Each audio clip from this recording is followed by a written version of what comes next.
Ma'am के पास ही आना चाहूंगा। अंबाला मैम, कुछ आपकी जो प्रेफरेबल पिक्स थी प्लीज शेयर कीजिए मैम।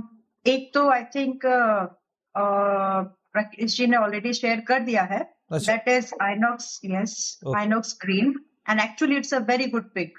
मतलब अगर आप अभी इसमें इन्वेस्टमेंट प्लान करते हैं, सो मेरा नजरिया थोड़ा सा मिड टर्म के लिए है, हम्म। बस बदलाव इतना ही है कि 188 के पास में अगर आप, however it is been already recommended 2 times, मतलब मैं इसको रिकमेंडेशन मार्च से चल रही है, हर्षी, करीब 145 और मोस्ट रिसेंट 165 के भाव पर अभी रिकमेंडेशन थी। बट मैं ये बोलना चाह रही हूँ कि अभी 188 के आसपास में है।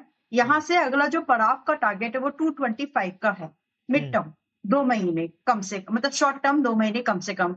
बट अगर ये ओवरऑल थीम में थोड़ा सा पुश मिल जाए, थोड़ा सा गवर्नमेंट बस कुछ ऐसे बोल दे कि हाँ आपके लिए ये थोड़ा सा पैकेज हम लोग और बढ़ा रहे हैं, which is likely to happen, दिख रहा है एक एक करके जो चीजें बजट में मिसिंग थी ना, बीच बीच में अलग अलग सेक्टर्स को लेकर के, इंडस्ट्रीज को लेकर के अपडेट्स आ रहे हैं। So it's a good thing, और इसमें आगे मजबूती मुझे लग रहा है दिखेगी। तो 225 से लेकर के सीधा आप 270 के टारगेट के लिए इसमें 2 महीने से 5 महीने के व्यू पर आप एंट्री बना सकते हैं। It's a very big movement जो इसमें होने की गुंजाइश है। स्टॉप लॉस अब रहेगा, सभी लोग स्टॉप लॉस रिवाइज कर लीजिए, जिन्होंने 165 पे खरीदा वो भी, और जिन्होंने इसको 145 147 के भाव पर खरीदा था वो भी। Do revise your stop loss at 155, इतना अब इनफ है। अगर इसको ऊपर जाना है तो ये स्टॉप लॉस, ये भाव इसको बचाना चाहिए, which is likely to happen. Now मैं कुछ स्टॉक्स के फटाफट से अपडेट दे देती हूँ, जहां पर मुझे लगता है कि या तो प्रॉफिट बुक करना चाहिए क्योंकि ट्रेड दिया था, या फिर वहां से निकलना चाहिए, आई मीन होल्ड करना चाहिए। सो पहले हम स्टार्ट करेंगे ओडिशा माइन से। ओडिशा माइन, अगर आप, ओडिशा है लेकिन ओडिशा माइन है, अगर आप देखेंगे तो हमने जब जीएमडीसी की बात की थी तो इसके साथ मैंने ओडिशा माइन की भी बात की थी, सीएमपीडीआई की बात की थी। तो अब यहाँ पर आज लगभग मेरी रिकमेंडेशन 3,300 से है इस पे। अब यहाँ पर 5,000 का भाव आ चुका है, which is second target of this counter. Odisha mine में अगर आप चाहें तो एंट्री, प्रॉफिट बुक कर लीजिए, लेकिन अगर आपके पास में प्रॉफिट को स्ट्रेच करने की कैपेबिलिटीज हैं, 2 तरीके हैं, या तो ट्रेलिंग कर लो या आधा बुक करके आधे को होल्ड कर लीजिए। मैं इसको 7,000 देख रही हूँ इसी साल, मतलब बाय कैलेंडर ईयर। तो अगर आप होल्ड करना चाहें तो 7,000 तक के टारगेट के लिए ओडिशा माइन में अब भी आप होल्ड करके जा सकते हैं। वेरी हाई बीटा काउंटर, जब चलता है तो ऐसे सर्किट्स पे चलता है, जब नहीं चलता तो थोड़ी दिन शांत रहता है। तो ओडिशा माइन अभी भी होल्ड की सलाह है। Hindustan Zinc is giving 12% profit, but it is still a buy. अगर आप हमसे पहले सुन नहीं पाए और बाय कर खरीदना चाहते हो तो हिंदुस्तान जिंक में प्रॉफिट बुक करने की सलाह नहीं है। जो लोग होल्ड करें प्लीज होल्ड करिए, यहाँ पर अभी और अपसाइड मूवमेंट आपको मिलेगी, करीब करीब 650 से 730 के टारगेट के लिए होल्ड करिए। दूसरा काउंटर है आपका, खरीद भी सकते हैं। दूसरा काउंटर है आपका हिंदुस्तान कॉपर, 13% का प्रॉफिट इसमें आ रहा है, बुक मत करो। आज इसमें पहला टारगेट आया 560 का, बट डोंट बुक। अपसाइड इसमें करीब करीब 600 से लेकर के 680 की और है, होल्ड करिए। फ्रेश खरीदना है तो खरीद के जा सकते हैं आप। केआरएन काफी है हर्षी, मतलब इन शॉर्ट जितने लोगों ने, जो भी आप लोगों के पास में स्टॉक्स है और उनमें टारगेट्स आ जाए हैं, तो आप चाहे तो बीच में पूछ लो, लेकिन मुझे कुछ काउंटर्स ऐसे लग रहे हैं रेडिंगटन में प्रॉफिट बुक करना चाहिए। बाकी जो है ग्रेफाइट, केआरएन बहुत है, आप उनमें चाहे तो होल्ड कर सकते हैं। रेडिंगटन में जी आपको प्रॉफिट बुक करना चाहिए आज। चलिए ठीक है यहाँ पर, और हमारे साथ जो है यहाँ पर, अब मैं तो सर को एजे के नाम से ही बुलाता हूँ सर गुड मॉर्निंग, धन्यवाद, कैसे हैं आप सर? एकदम बढ़िया हर्ष जी, आपके दर्शन हो गए आज 11:30 बजे होते हैं, आज पहले हो गए। नहीं सर, मुझे भी आपके बहुत दिन बाद दर्शन हो गए। आपकी शर्ट और मुझे लग रहा है कोट का कलर, मेरी शर्ट का कलर और आपके कोट का कलर एकदम मैच हो रहा है। हम लोग हालांकि डिस्कशन नहीं हुआ, लेकिन मैचिंग बनती हुई दिख रही है सर। चलिए अब मैं आता हूँ आपके पास, और सर मैं बेसिकली खबर, क्योंकि आप कमोडिटीज पे अच्छी ग्रिप रखते हैं, काफ़ी अच्छी ग्रिप रखते हैं, तो मैं इसी पे चर्चा करना चाहता हूँ। आज नाल्को को देख लीजिए, हिंडाल्को को देख लीजिए, वेदांता शेयर्स जो है वो एल्यूमिनियम को देख लीजिए, एक अच्छी तेजी देखने को मिल रही है। स्टॉक नाल्को की बात करें 8% तक उछला पड़ा है यहाँ पे। अगर आप हिंडाल्को को देखें 3% के आसपास की तेजी है। दरअसल खबर जो निकल के आ रही है, अपने दर्शकों के सामने एक बार स्क्रीन पर रख देते हैं। जो नॉक्स हाइड्रो की जो और नोटो रिफाइनरी है, उसमें एल्यूमिनियम का उत्पादन घट गया है यहाँ पर।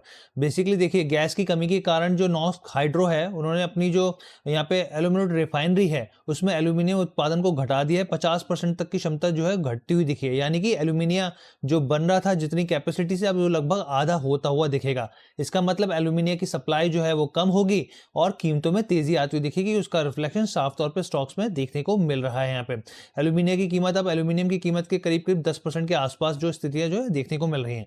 अब सर, क्योंकि आप तमाम मैटर्स को कवर करते हैं बहुत बारीकी से। ये समझाइए, ये जो तेजी बन रही है, ये इसको एक अपॉर्चुनिटी के तौर पे रखना चाहिए, भुनाना चाहिए, यहाँ पे क्या करना चाहिए? देखिए हर्षी, अगर अपन नेल्को की बात करें तो एक फ्रेश ब्रेकआउट आया है। इनफैक्ट अभी डेली चार्ट में थोड़ा सा ओवरबॉट टेरिटरी में जा रहा है, तो छोटा मोटा करेक्शन आ सकता है। 418 रुपए के आसपास का भाव चल रहा है। जब तक 358 रुपए के नीचे वापस ये न निकले तब तक ये रैली कंटिन्यू रह सकती है। एक छोटा सा पॉज आ सकता है 2-4 दिनों का, लेकिन सूनर और लेटर 465 और 475 रुपए तक के भाव हम नेल्को में देख सकते हैं। अगर हिंडाल्को की अपन बात करें तो हिंडाल्को भी सेम चार्ट सेटअप है। 990 रुपए का जब तक मंदा नहीं पड़ रहा है तब तक फ्रेश मंदी आ जाए इसकी संभावना कम है। डिप मिल सकता है 1050 तक का, तो वहां पर एक अपॉर्चुनिटी बनती है 990 रुपए के स्टॉप लॉस से। 2-4 दिन का पॉज लेकर ये रैली को कंटिन्यू रख सकता है और 1144 से 1200 रुपए तक के भाव टेस्ट हो सकते हैं। हर जी ठीक है, तो सर की तरफ से राय निकल के आगे। और हम लोग क्यों कहते हैं द बोनस के साथ जुड़ा कीजिए। देखिए दूसरी चीज़ यहाँ पर हम लोगों ने सुबह ही वोडाफोन आइडिया को लेकर आपको जो कंपनी की तरफ से जो बातचीत निकल के आई थी, मैनेजमेंट से जो निकल के आई थी, वो चीज़ हम लोगों ने आपके साथ शेयर की थी। और असर देख लीजिए, स्टॉक जो है कितना ऊपर है, 5 से 6% यहाँ पर ज़बरदस्त तेज़ी यहाँ पर देखने को मिल रही है। हमने गोदरेज कंज्यूमर बताया आपको, गिरावट है और वो इस तरह की स्थिति देखने को मिली है यहाँ पर। अब वोडाफोन आइडिया को लेकर देखिए खबरें जो है बहुत सारी हैं यहाँ पर। अलग अलग कैटेगरीज के जरिए जो है लेंडर्स के साथ फंडिंग को लेकर एक बार फिर से बातचीत चल रही है यहाँ पर। और ये जो बातचीत है काफ़ी प्रोग्रेस चल रही है यहाँ पर, प्रोग्रेसिव चल रही है यहाँ पर। करीब 6400 करोड़ जुटाए हैं कंपनी की तरफ से और 9000 करोड़ के जो है करीब नेटवर्क के जो है वो ऑर्डर्स भी मिलते हुए दिखे हैं। और करीब करीब आप ये समझिए कि 3 साल में 45,000 करोड़ का कैपेक्स करने की कंपनी जो है वो फिलहाल के लिए योजना बना रही है यहाँ पे। और ये पूरा है 3 स्रोतों के जरिए, 3 सोर्सेज के जरिए होता हुआ दिखेगा, जिसमें PSU बैंक्स हो गए, कंसोर्शियम प्राइवेट जो बैंक्स हैं और फॉरेन बैंक्स के जरिए जो है एक्सटर्नल कमर्शियल बोरोइंग के जरिए जो है ये चीज़ें होती हुई दिखेंगी। CEO की तरफ से जो है वो मामला निकल कर आ रहा है। राजेश सर, जिस तरह की ये तेज़ी है इसमें क्या आपको लग रहा है और अभी तेजी बाकी है यहाँ पर, अभी और बढ़त आती हुई दिखेगी? सर बात हिंडाल्को की कर रहे हैं आप? नहीं sir, Vodafone idea. Sir idea के सर सुबह ही लेवल दिए सर 12.50 रुपए और 11.50 रुपए। ये बहुत सपोर्ट का जोन है, यहाँ आता है तो बिल्कुल आप ले सकते हैं 10 रुपए के स्टॉप लॉस के साथ। बहुत बड़ी तेजी आप एक्सपेक्ट मत कीजिए। हायर लेवल पे 14-15 के भाव अगर मिल जाए तो एक बार प्रॉफिट बुक कीजिए। इक्विटी बेस बहुत बड़ा है, डेट बहुत बड़ा है, गवर्नमेंट कितना भी सपोर्ट कर रही है, लेकिन वो चीजें देखने को नहीं मिल रही है कि जो हम कह सकते हैं कि आतिशबाजी हो जाएगी। तो हायर लेवल मिलते हैं, प्रॉफिट बुक कीजिए। ठीक है। अच्छा, TD पावर सिस्टम के ऊपर भी हम लोगों ने चर्चा की थी। यहाँ पर नतीजे बहुत शानदार है, तोड़ू फोड़ू नंबर आए और स्टॉक में भी एकदम तोड़ू फोड़ू चाल देखने को मिल रही है। 15% तक स्टॉक चढ़ गया है यहाँ पे। अंबाला मैम, किस तरीके से देख रहे हैं यहाँ पर आप TD पावर को? अच्छा है, TD पावर के साथ साथ ना, ठीक है चलिए, हमको CMR ग्रीन, जब एल्यूमिनियम की बात आती है तो एल्यूमिनियम स्केर्सिटी के साथ वो कंपनीज फोकस में आ जाएंगे जो पुराने पड़े हुए एल्यूमिनियम जो स्क्रैप में पड़े हैं उनको रिसाइकल करती हो। So CMR green could be a multi bagger opportunity. आपने मुझे TD पावर को लेकर के बात किया था ना? Yes ma'am. और ये ठीक है, तो TD पावर इज 1470, बढ़िया है, चलेगी। पेशेंस रखिए, प्रॉपरली पोजीशन साइजिंग रखिएगा। आई रिमेम्बर 970 पर रिकमेंडेशन आई थी, सॉरी 990 पर रिकमेंडेशन दी थी, स्टॉप लॉस 970 का रखा था, हिट हो गया था वो 20 पॉइंट का। उसके बाद दोबारा एंट्री दी थी, तो लकीली एंट्री कर पाए दोबारा से, और अभी ये स्टॉक अभी चल रहा है। उसके बाद में 1400 प्लस ही है, 1500 समथिंग हाई है। आइडिया इज दिस कि अगर आप अब भी बाय कर रहे हैं, पहले तो अपनी एक्सपेक्टेशन सेट कर लीजिए। शॉर्ट टर्म वाला काउंटर नहीं है, मतलब ट्रेड करने लायक नहीं है, इन्वेस्टमेंट के लिए जरूर है। चाहे आप short term to mid term ही क्यों ना करें, लेकिन इन्वेस्टमेंट प्लान करिए ताकि आप पोजीशन होल्ड कर सके। बिकॉज जब ये चलता है तो ये हिस्ट्री क्रिएट करता है मिनट से। और अभी चल रहा है 1470 पर, मिनिमम 2000 के टारगेट के लिए आज भी अच्छा है, जबकि चल चुका है 40% since we recommended this, but आज भी इस भाव पर अच्छा लग रहा है, तो आप इसको खरीद के जा सकते हो। आई एम क्वाइट कन्विंस्ड कि पूरा कैलेंडर ईयर शायद लग जाए, लेकिन फाइनेंशियल ईयर पूरा नहीं लगेगा ये वाला 2000 टच करने के लिए। और स्टॉप लॉस आप लगा के चलिए 1200 का क्लोजिंग बेस्ड। मैम की तरफ से जो है जानकारी निकल के, बहुत इंपॉर्टेंट जानकारी है यहाँ पर। अच्छा, एक स्टॉक के ऊपर मैं अपने दर्शकों का फोकस करना चाहूंगा, यूनिवात्सु। यूनिवास्तु को अगर स्टॉक देखेंगे आप तो आज शानदार तेजी देखने को मिल रही है। कल ब्लॉक डील हुई थी, 4 लाख शेयर जो हैं 130 रुपए प्रति शेयर के भाव पर जो है वो होते हुए दिखे थे। करीब जो है खरीदारी किसने करी है, टॉरस म्यूचुअल फंड ने 1.2% स्टेक जो है वो खरीदारी करते हुए दिखे हैं यहाँ पे। अमित सर, मैं आपके पास आना चाहूंगा। अगर नेट सेल्स देखेंगे इसकी तो बहुत ही शानदार जंप रहा सर, मतलब 300% का जंप आया। अगर क्वार्टर वन के हिसाब से YoY बेसिस पे देखेंगे, नेट प्रॉफिटेबिलिटी में 200% से ज्यादा का जंप रहा सर। एबिटा की बात करेंगे 233% का जंप रहा सर। EPS जो है इसमें भी काफी अच्छा नंबर जो है वो देखने को मिला और करीब 2000 करोड़ के आसपास की ऑर्डर बुक है सर। यूनिवास्तु में क्या किया जाए? सर यूनिवास्तु का एक बार स्पेल आउट कर देंगे सर? UNIVASTU। नहीं, मेरे लिस्ट में नहीं है सर ये। अच्छा, राजेश सर आप देख पा रहे हैं सर यूनिवास्तु इंडिया सर 5% चढ़ा हुआ है। सर्किट है सर 145 रुपए और 76 पैसे का भाव है। हर्ष बाबू अपने दर्शकों को याद दिला दें, ये काउंटर हमने जाते जाते जीत में भी डिस्कस किया था। मंथली पर बहुत अच्छा ब्रेकआउट है, मल्टी बैगर रिटर्न्स काउंटर दिए हैं। किसी के पास भी है बिल्कुल होल्ड करके चलिए, स्टॉप लॉस लगाइए 120 रुपए का और उसके राइट को कंटिन्यू कीजिए। जिस तरीके से लॉन्ग टर्म चार्ट है, ये काउंटर कहीं भी जा सकता है। ऑल टाइम हाई भी अभी यहाँ से निकालेगा तो फ्रेश इसमें तेजी बनेगी। तो 120 का स्टॉप लॉस लगा करके ट्रेल कीजिए। अच्छा, जिस तरह के नंबर आए हैं सर, हालांकि देखिए एक हिसाब से नंबर को देखना वो गलत होगा। यहाँ पे बहुत सारे फैक्टर्स एक साथ काम करते हैं साइकिल्स के हिसाब से, लेकिन लॉन्ग टर्म जो अपॉर्चुनिटी में चाह रहे हैं जो निवेशक, उनके लिए कैसा स्टॉक लग रहा है आपको? देखिए वो बताया ना, बहुत अच्छा काउंटर है।